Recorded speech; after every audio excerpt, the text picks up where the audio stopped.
Mongeau is immunocompromised. She has like permanent bronchitis mixed with asthma. How are you gonna... It's a respiratory...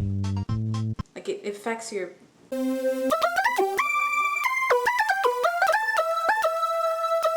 So really, all I'm wondering is, why? If you know that wearing masks out in public will keep you safe, and it will also keep others safe, if you genuinely know that and believe that, why exactly would you not wear them? And it's not even like the people who aren't wearing these masks are anti-vax or they don't really believe in a lot of scientific things. Maybe they also believe in flat earth or triangle earth or something like that, you know. It's not even like that. The YouTubers and the influencers that I see doing this in the past have stood for things that just don't really go along with this. Even Tana Mongeau, for example. She had a quarantine vlog, I think, and you see her wearing masks and things like that and talking about how she has to social distance.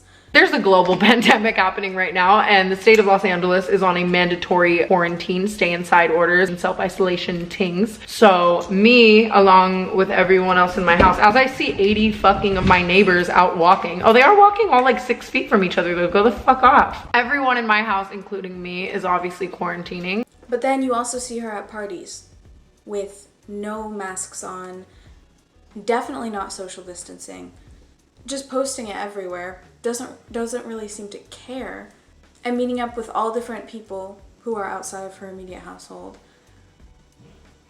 with no masks, no precautions, it seems. I'm just confused. I just don't get it. I don't get it. What changed? I don't understand. Because the cases keep getting worse. I'm pretty sure people can know about it pretty easily if they just go on Twitter. I'm pretty sure that you can't just avoid a lot of this news. You can't just avoid seeing the cases rising. Especially if you're all over social media, which a lot of these people are. They're definitely on their phones a lot. They're definitely checking Twitter. They're just generally on the internet. They know what's happening. So what is this? What are they doing? I was really curious about this, so I decided to ask some of the people who follow me, because I know that some of them, a lot of them, too many of them, are a part of a group of people who acknowledge what's happening, but also don't take any precautions to prevent themselves or others around them getting it. They just don't. They feel bad for people who get it. They feel bad for people who are immunocompromised, but then they don't do anything about it. Even when they know what they can do about it, they just decide not to. Without reason. I have not gotten any explanations except for this one, which a mother of a bunch of kids, she has kids. The point is she has kids, she's a grown adult. Some of her kids are adults. And she said something like this. I'm gonna paraphrase it. I'm not trying to bring out private conversations, but I'm just gonna sort of read out a few of the points, a few of the main points. I'll paraphrase them, of course. Okay, and so her first point was, so I'm not sure what she was saying when she said it's less than 1%. Maybe the death rate is 1%. But the thing is, it's not just like you either die or you live and that's it and nothing else happens after that. Either you get it or you don't, and if you do get it, you'll probably live and you'll be perfectly fine. People have needed lung transplants. They have lasting damage. They can't, brain damage, infertility. I've heard of this one recently. Infertility, apparently, as well. Just severe issues where you don't have the lung capacity you had before. You can't move around like you could before. You have thousands of dollars of medical bills now, in the US.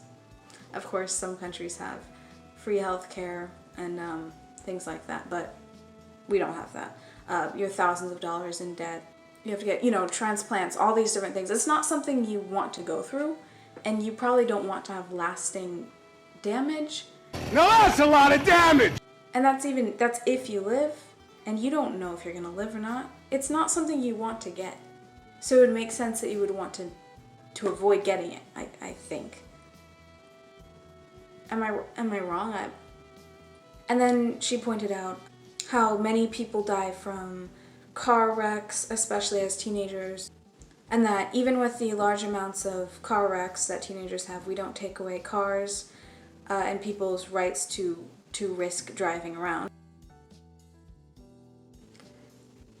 My response to this was basically, with driving, right?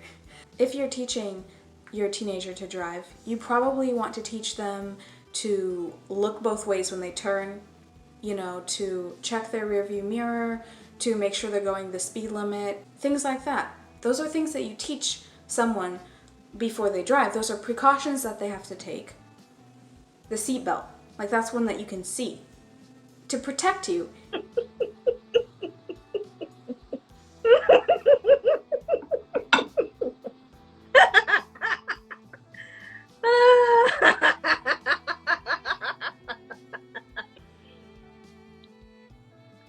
Wow.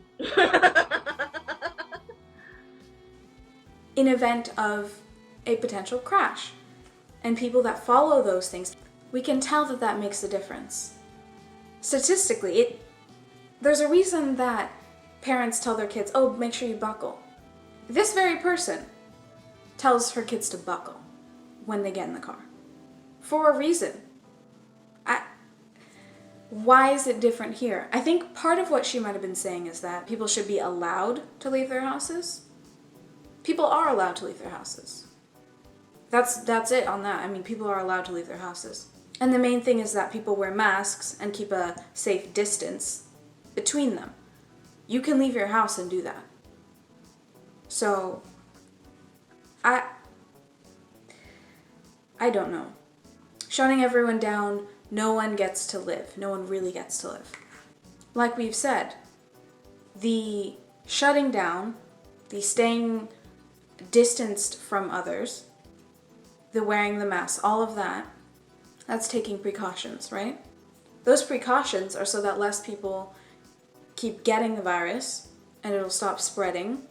And at some point things can go sort of back to normal. It'll be a different normal, and definitely things are going to change, but it's so that people can go back to living their lives a bit more, doing things that they want to do that don't involve distancing. But if you don't follow those precautions, this will go on for longer and longer, and you might pass away. Some of your kids might. Why doesn't the gravity of this situation hit them? I don't understand it. This could be because I have asthma and I'm also very pessimistic. And so I'm usually thinking of the worst case scenario, but still, I don't know. It's very confusing, especially because this is an example of a more extreme person, I guess you would say. But the people that I'm mostly speaking of on social media, they're the type who I, at least, would usually expect to be fine with vaccines, you know, the earth is round, a sphere, you know, the 5G towers are probably not affecting our ability to catch the coronavirus, or it didn't come from none of that. They wouldn't believe any of that. I wouldn't expect them to. And based on some of the posts that they've made, the things that they've definitely seen online, they should probably know. In fact, I would be shocked if they didn't know what they're doing. Especially Tana Mongeau she has some issues with her lungs, where she's coughing all the time. And I think she has asthma, actually. Asthma, right. How are you someone with very active asthma going out and partying with no mask on?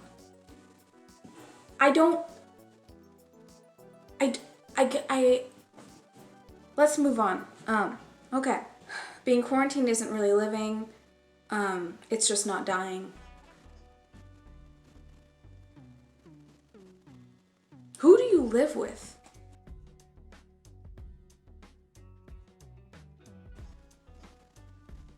I'm not gonna go on about my living situation, but quarantined me is not thriving. I would not say that. But how, by wearing a mask and keeping 7 feet or 7 feet? Is it 7 or 6 feet? I'm gonna say 7 feet just because, anyway. staying approximately 6 or 7 feet away from someone with a mask on. You can do things. There are things that you can do with that. You can even talk to friends, but just stay really pretty far away from each other. It's not great, but it's something we need to do. This is a pandemic. It's not meant to be. I don't even want to reason my way through this. I'm too done. Life is about risks. We're all gonna die. Life is about risks. We're all gonna die. Me when I decide not to vaccinate my kid. He might die anyway, you know. That's it. That's all I'm gonna say on that. We've talked about the seatbelts thing, right? I'm gonna take off the back doors of my minivan. I'm gonna take my kid out of the booster seat and just put him in the seat, no seatbelt, with the doors open.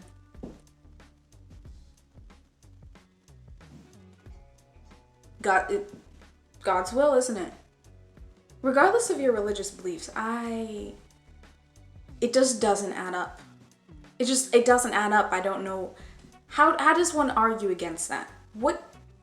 I'm not good with words. Maybe I shouldn't be talking.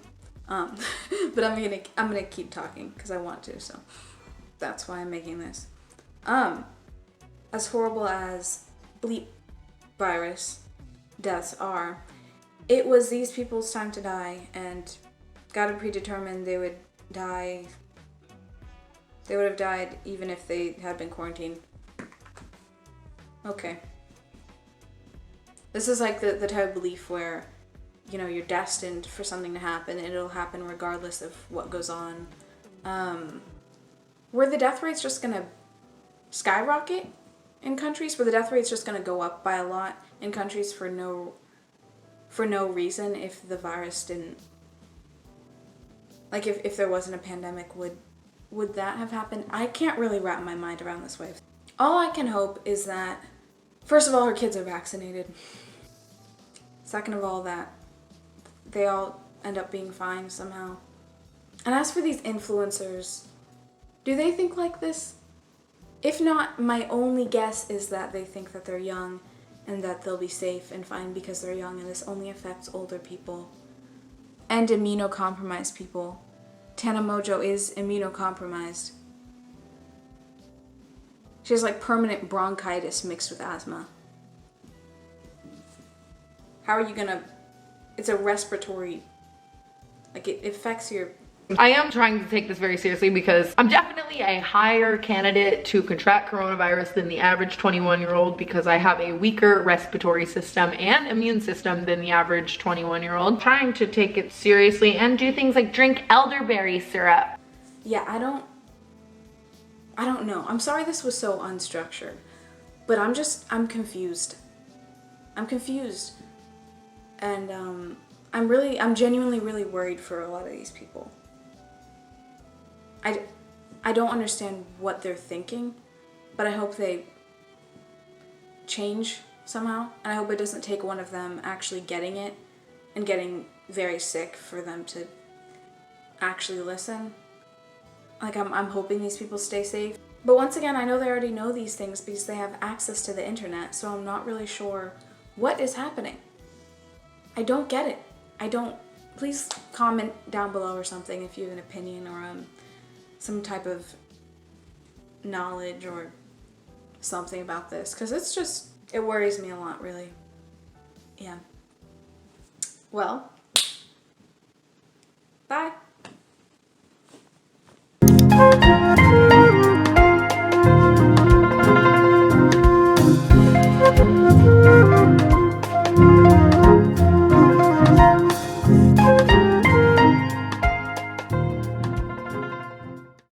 Roll up to the party with my crazy pink wig. You are so manipulative. Oh my god. Yo, look like I'm going for a swim. Cheryl.